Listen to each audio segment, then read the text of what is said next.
Hello guys, welcome to my new blog. तर आपण चाललो देगलूरला. आपल्याला थोडं शॉपिंग करायचं आहे. तर मित्रांनो, आपण आलो पंपामध्ये. आपण टाकला आता पेट्रोल. निघायचं.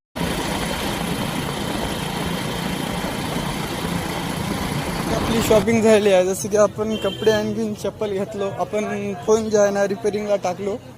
मग आता आपण जायचं आहे फोनकडे. बघू झालं की आपलं फोन रिपेरिंगचं काम झालेलं आहे. बघू शकता तुम्ही.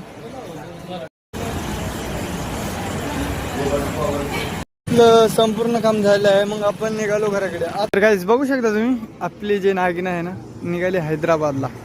आता आली ती ना नांदेडून भरून आली. आताच थांबली का म्हणला थेट कुठं हैदराबाद.